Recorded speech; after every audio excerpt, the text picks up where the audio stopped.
Hi, I'm Jeff Groberman, and we're here just outside Vancouver on the North Pacific. I want to share with you my latest invention. It's called the crabcam, and what it is a camera in a crab trap. Now, a lot of people have done that with a GoPro. The difference is on this one, what we see is going to happen is happening live.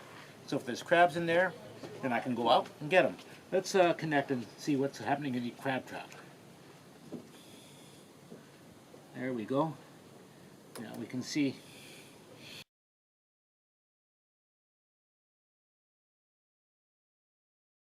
Well, if you're wondering where the crab cam is, it's way offshore there. And I'll show you where it is, right here. We'll zoom in on it. There it is. You can see there it is, the little green thing. Now, as you can see, we've rowed out to see what it looks like. You can see right here is the crab cam.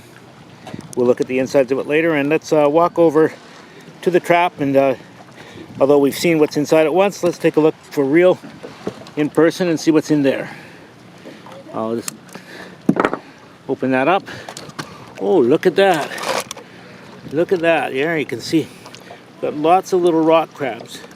Actually, these guys are, with the exception of that one big one here, are probably a little too small to keep. So I think what we'll do is we'll put them all back and let them get bigger. This is the actual crab cam affixed inside the crab trap to give a view of the bottom of the trap. Here you can see the assembled unit consisting of the trap with the camera inside, the cable, and the transmitting unit inside the buoy. Let's break down the system, starting with the trap. The camera consists of a car backup camera. You can get them with the LEDs and without. Remember, with the LED unit, you'll be using more battery power. The camera is glued inside a cheap watertight case purchased on eBay for $3 or $4. Some alteration has been made to the camera cord so that the little DC step-down unit is included inside the watertight case. We removed the connectors on the cable. One end was attached directly to the camera, and the other to a watertight connector that will connect to the buoy. Moving on to the transmitting unit. It's built on perf board. On one side you can see the camera transmitter and the relay that turns the transmitter and camera on. On the other side you can see the NRF 24L01 unit that receives the signal to turn on the camera, the Arduino that has the programming for the relay, and a waterproof 12 volt to 5 volt step-down converter to power the Arduino and relay.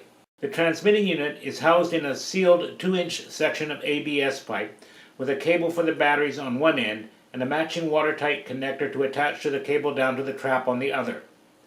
The sealed transmitting unit is connected to a 12 volt sealed battery unit housed in a 2-inch diameter plastic jar. The battery unit and the transmitter are then placed in a 3-inch section of ABS pipe that attaches to the crab trap.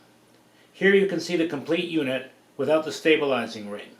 The stabilization ring that keeps the unit from capsizing in choppy water is constructed mostly of bits of PEX plumbing parts and a piece of a kid's pool noodle. Here you can see the buoy in action in quite choppy water. It seems to work quite well. Moving on to the receiving unit. Here you can see the on-off unit that consists of an NRF 24L01 transmitter connected to the Arduino Mini and a 12 volt to 5 volt step-down converter. The receiver is a 5.8 GHz unit that matches the frequency on the buoy video transmitter. A cheap car backup monitor is used to view what's inside the trap.